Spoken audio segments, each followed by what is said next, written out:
Hi everyone. It's great to see so many of you here. Thanks for joining us for our special Homes for Cathy workshop entitled Women, Homelessness and Violence, How Can the Housing Sector Improve its Response? For those who don't know me, my name is Vicky MacDonald and I'm the Communications and Marketing Lead for Homes for Cathy. And I work at Hightown Housing Association in Hemel Hempstead, which is one of the founding members of the Homes for Cathy group, and we rerun the group from here really. So as always, it's great to see so many of you familiar faces from our membership today, but we've also got lots of other organisations joining, so I'd like to extend a warm welcome to all of you from other agencies who we work in partnership with. So we've got a number of local authorities and as well as domestic abuse charities and the health and social care. So there is a really good broad cross-section of organisations who are clearly interested in finding out more about this topic and how potentially, I guess, you can work with Homes for Cathy organisations. So this is our final best practice workshop for 2021, and it's our appears to be our most popular yet, which is great, but it's perhaps no surprise. You've probably seen there's been a lot of stuff in the press about the links with homelessness and domestic abuse and violence.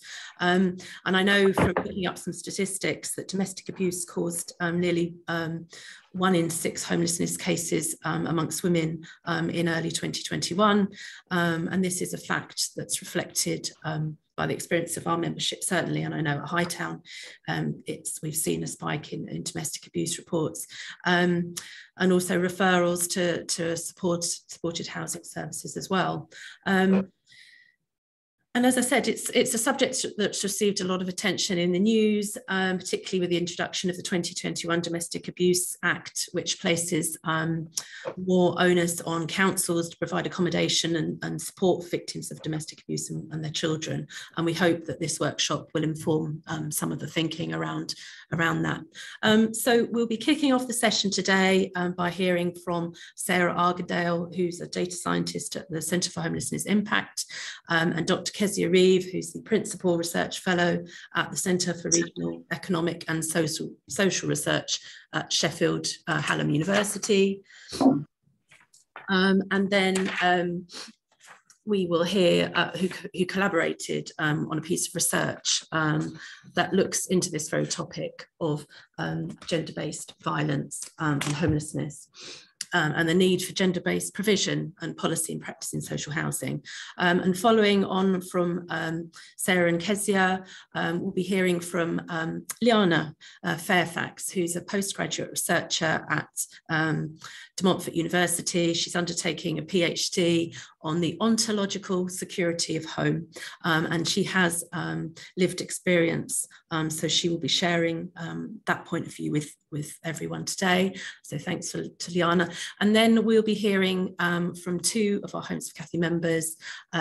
Firstly, Dave Peregrine, Director of Housing Services, Elim Housing, on how learnings about the trauma from the care and supported housing services, and including the women's refuge they have in Bristol, is informing practice in their general needs housing practice and policy. And finally, we'll be hearing from Ian Turner, who is the Corporate Compliance Manager and DAHA Lead at Wandle Housing. And he's going to focus on the homelessness prevention side and how Wandle has adapted in order to be accredited by the Domestic Abuse Housing Alliance. So there's going to be an opportunity for questions at the end of the workshop. It's easier that way rather than asking them throughout. It helps us to stick to time. But please feel free to as you think of it, type your question into the chat box at the bottom, and at the end you'll be able, if you so wish, to ask some questions out loud by using the raise your hand function. So if you haven't done so already, please mute your microphones. You can hover over the bottom and just click on mute. As I said, we'll be recording the session because we like to use these recordings as a resource for members in the future. So the plan is to wrap up at 12:30, so I won't take up too much time. I've already gone over time a couple of minutes. So firstly, I'd like to introduce our first speakers, Sarah Argandale and Cathy to talk about the research. So I'll hand over. Great, thank you, and good morning, everyone. It's really nice to be here. My name is Sarah, and I work as a data scientist at the Center for Homelessness Impact, and I will be really quickly just introducing the center and then passing this along to Cathy to go over more in depth the recent paper that we published on women in homelessness. So a quick overview of our organization. We are part of the What Works community, and as an organization, our goal is to end homelessness in the UK. And we believe the best way to do that is through evidence and finding what actually works for addressing the issue of homelessness. And so to that end, we have a evidence and data team that really looks into what interventions exist and what research sort of backs up those interventions, and what more understanding needs to be done to find perhaps even better interventions to address different aspects of homelessness. And so from there, we commissioned this piece on women in homelessness to address not only this category of homelessness that is different from sort of, I think, general instances of homelessness, but to just try to bolster the research and understanding in a really critical and important area. So that's just a really brief introduction to our organization, but now I'd like to hand it over to one of the authors of this paper, Cathy to go into more detail about the actual content and findings. Thank you very much, Sarah. Okay, I'm going to share my screen now because I've got some slides.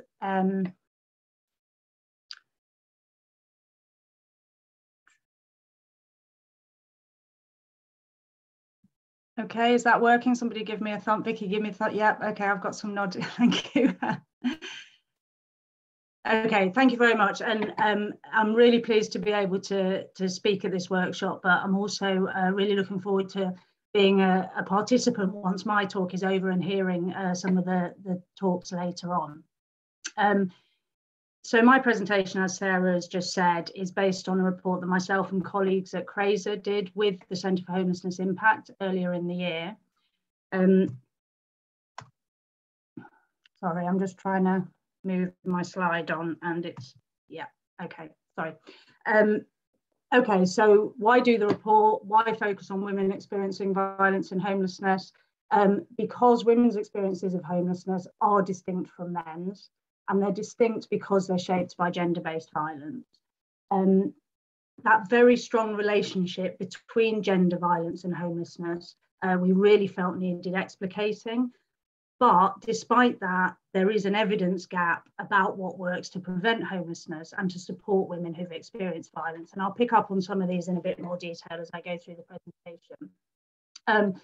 As well as a kind of evidence gap, there's also I think an emphasis on women currently at risk of violence when we think about this issue, but less focus on the impact of historic violence on women's homelessness. But we also want to do it because we think it's timely. I've been talking about these issues through my 20+ years career. And I think I really can say that I feel like people are listening now in a way that 20 years ago, when I was talking about this, I didn't really feel that people were listening in the same way. So it feels quite timely. We've had the Domestic Abuse Act. There are various sort of strategies. There are things happening in this space. So hopefully, and I'm very encouraged that this has been one of the, one of the most popular workshops. So that's really good to hear. Okay, so just to put a few facts and figures behind some of those points, we know that women are disproportionately affected by violence, certainly, and different studies come up with slightly different statistics, but they all point to the fact that women are disproportionately affected by violence. But there is also a strong link between violence and homelessness. I think you only need to look at that first figure there. and that says it all. So one study has found that 20% of women who have experienced violence become homeless, compared with 1% who have not experienced violence. So that tells you what that link is. So what you have is a situation where women are disproportionately affected by violence. Violence is a risk factor for homelessness, and so violence becomes a gender issue. By virtue of being at greater risk of violence, women are also at risk of homelessness. So it's really important that we look at this. We look at homelessness through a kind of gender lens in that sense. But there is a dire shortage of women-only temporary accommodation to respond to women who become homeless because of violence. So again, you know, different statistics in different studies, but 10% of homelessness services, this was in, I think, 2019, only 10% of homelessness services said that they offered single-sex accommodation to women. In, I think this was 2017, 57 local authorities in England and 2 unitary authorities in Wales had temporary accommodation specifically for women, which wasn't a refuge. So therefore, refuge accommodation becomes the kind of main single-sex accommodation for women. But there is a massive shortfall in refuge spaces in England, and many are at capacity. Also, which I'll pick up in a minute, of course, refuges are for women who are currently at risk or experiencing violence, less so for women with historic experience of violence as well. So there's a gap there. Okay, what I'm going to do now is just run through some, I could be here all day doing this, but just some issues, sort of issues and problems in relation to how the needs of women experiencing violence are met or not met, as the case may be, because these are the issues that we need to address, and we need to make sure through our service development, through our service delivery, through our policies, national and local, through allocation policies, through the way that we assess women's needs. These are the things that we need to change, or these are the things we need to make sure we don't do if we're going to develop a better response. So I'm just going to run through some. Firstly, I just want to start with some of the kind of limitations, as I see it, of the broad policy response to homeless women experiencing violence. And, you know, this is notwithstanding the fact that, you know, the picture is very different across the UK, particularly in terms of the homelessness legislation. There are some quite progressive policies, for example, in Scotland, and there are things happening in this space, and we have got a positive direction of travel. But nevertheless, the key sort of policy response is through specialist accommodation in the form of refuges. That's the kind of crisis response, the immediate temporary solution, and then through the homelessness legislation for longer term solutions. The limitations there are targeted at women currently at risk of violence. There is a shortfall in refuge places. It tends to address a kind of immediate housing crisis, but not the underlying trauma and the issues that might have brought women to that point. And that they often require women to move. The women become homeless as a result of the violence and are moved into other accommodation. Okay, secondly, I want to raise the problem of the limited understanding, and hopefully this is changing, but the limited understanding of the impact of violence on women's health and well-being. And I'm talking here very much about, this is supported by research evidence and some of the voices of women in the report that we've produced around kind of misdiagnosis, misinterpretation of women's presenting issues, coping strategies, for example, such as drug and alcohol use, to cope with the trauma of violence, misinterpreted as behavioural or as particular kinds of mental health disorders, those kinds of things. So there's a study there that found that women were 7 times more likely to be diagnosed with personality disorder than men with the same symptoms, which I think is really interesting.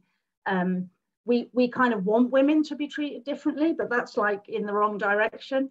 So there's a woman there who spoke to us for this report, who I think encapsulates this really well. She'd been diagnosed with a number of disorders. that she very much puts down her issues to her trauma and violence, prescribed medication, no other sort of trauma-informed kind of therapies.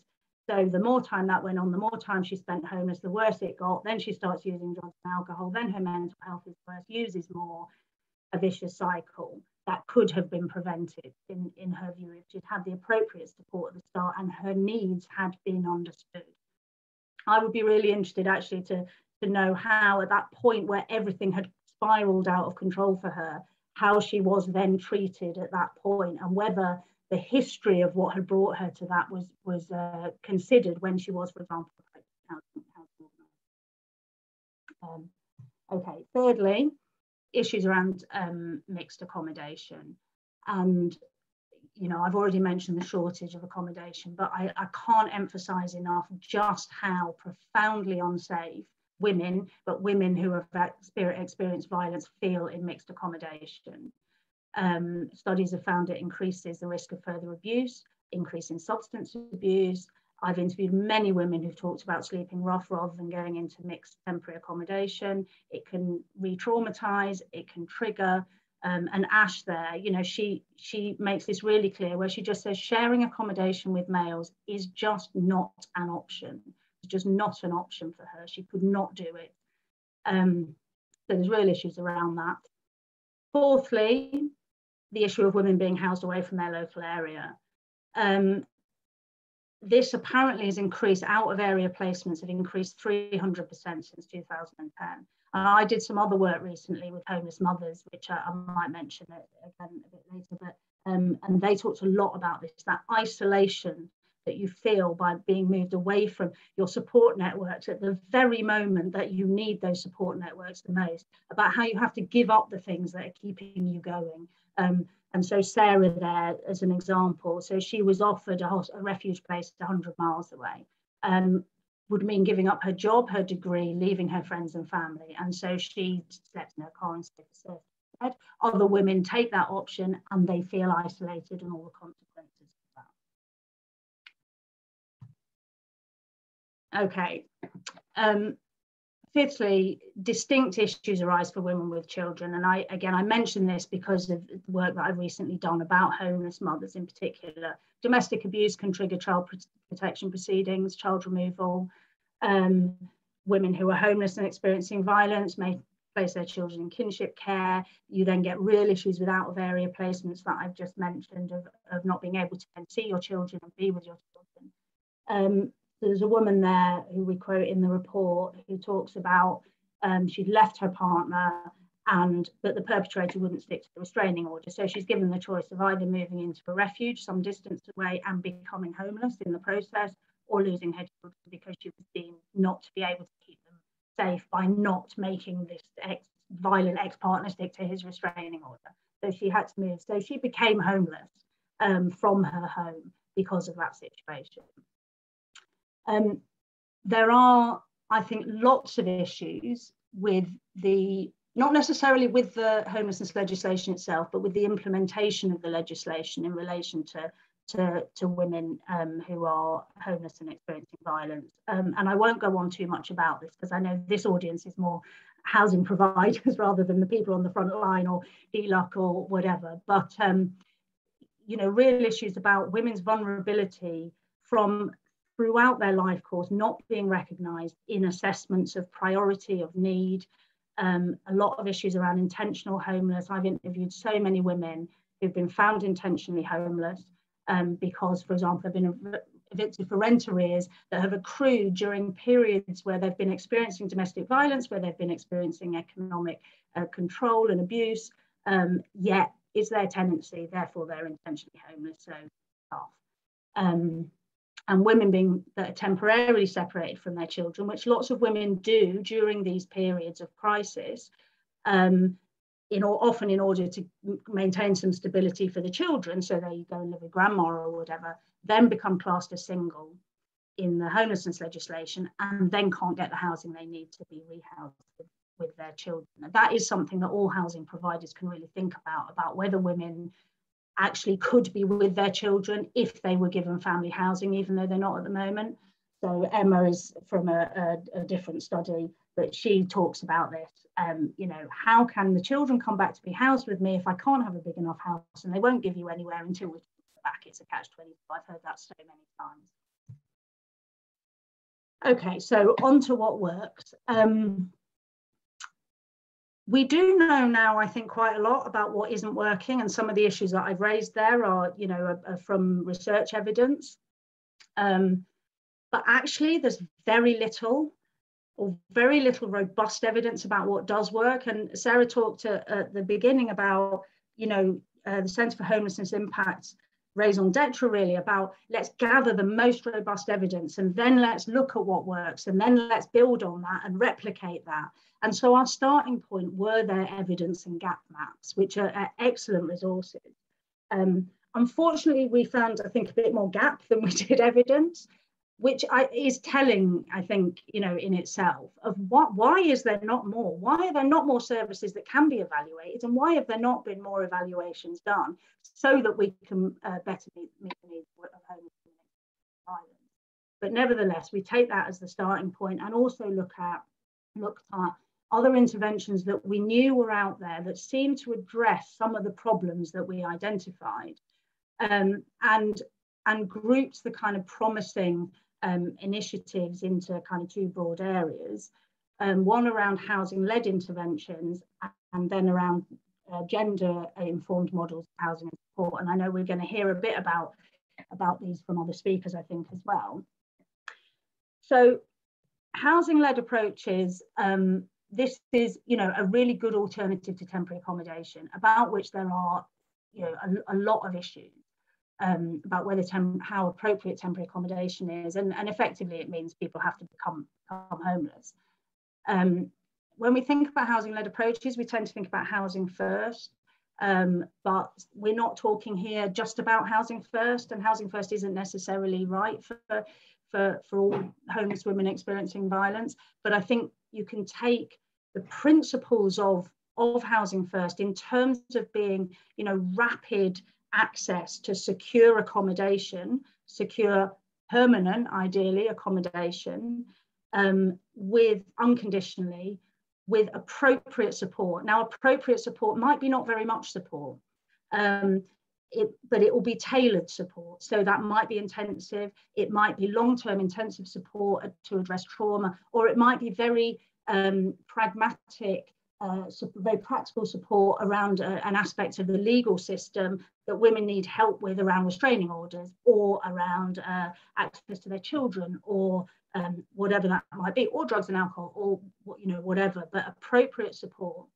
Now, I think key to this, though, is flexible financial assistance. And this is part of, I've got an example there, the Washington State Domestic Violence Housing First Programme, which I know was picked up in the whole housing approach by the Domestic Abuse Housing Alliance. So what the flexible financial assistance provides is a preventative element, because it allows programs to support women to remain in their own homes, and allows them to support women across all tenures as well. So that kind of flexible financial assistance is, I think, a really important part of this. So in that Washington State program, half of their referrals were from women in permanent housing. So that gives you an idea of the preventative element of that. So what we suggest is that kind of this sort of rapid, I say rehousing, but rapid housing models really need to include thought to how women can be supported to remain in their own homes. And that might include moving perpetrators, not women. And there is an initiative called Making Safe in the UK, which is a sort of partnership, and this would require partnerships to keep women in their own homes and move the perpetrator away through flexible financial support, and also additional security and support within the home. So I think there's a model there that could be built around some of those principles that would be a much better alternative to temporary accommodation. And it says that there are viable alternatives to a kind of crisis response that's focused only on helping women escape a kind of current experience of violence. I mean, this is a no-brainer. We have to have gender-informed services if we are going to meet the needs. If you have gender-informed services, then some of the problems I've identified around things like, misrecognizing women's symptoms and so on, go away. I think the issue here, part of being gender-informed is being trauma-informed, and trauma-informed is definitely gaining traction, which is a really positive move, I think. And there are now services that are really looking to be trauma-informed. My slight concern is that I'm not sure we've really established what we mean by that and what that looks like. And I do have some concerns, and I know in the research community there's a lot of discussions about this, and there may be in the practice community as well about, are we really being trauma-informed? Is it going to be a tick box? Is it, how do we make this real? And I've had conversations with professionals who've said, for example, that they're in services that are designed to be trauma-informed services, but they've been told that they have to get results in 12 weeks.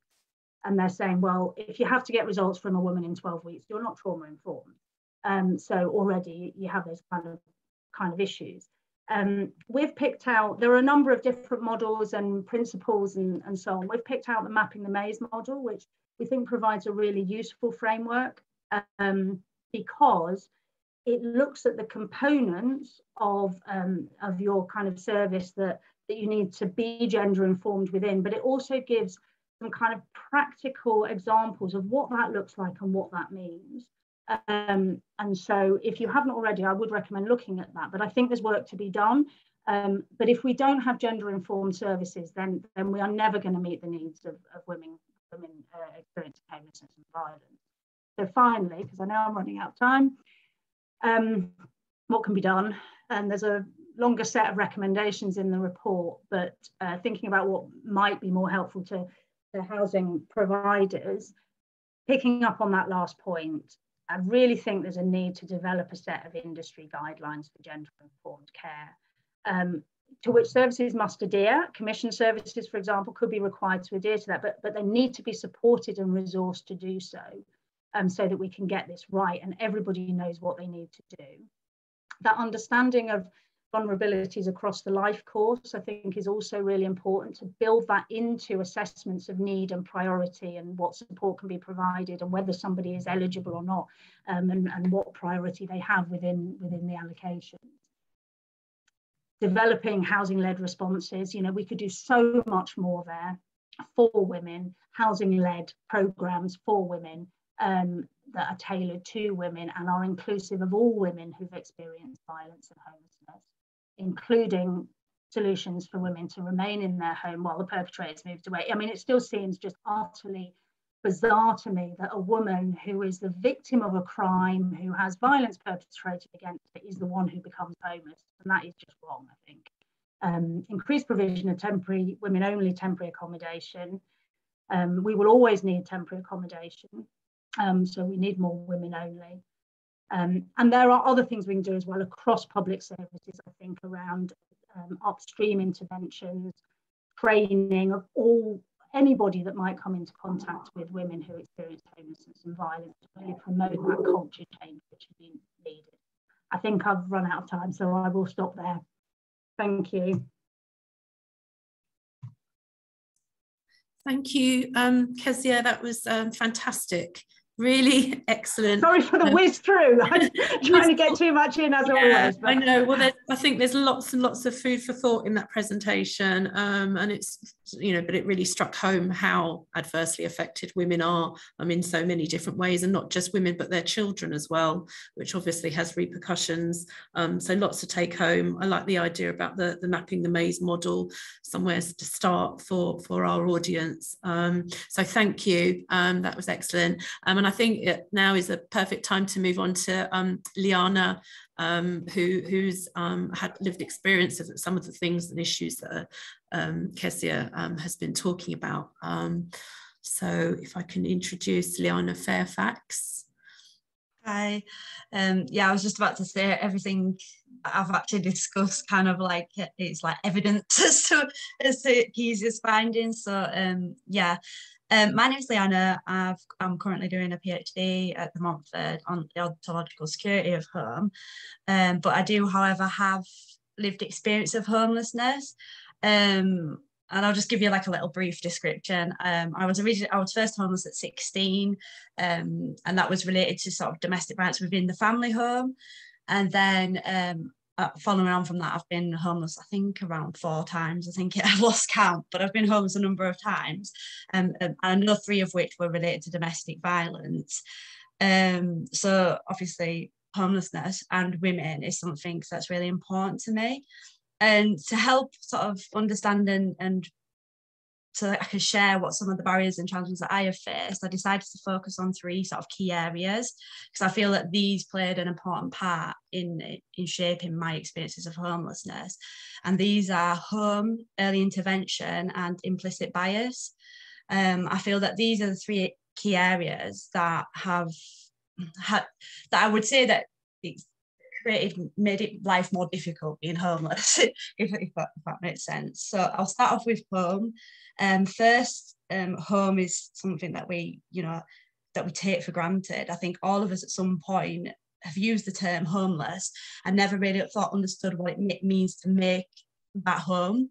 Like what if that makes that house a home, basically. And often policy is reliant on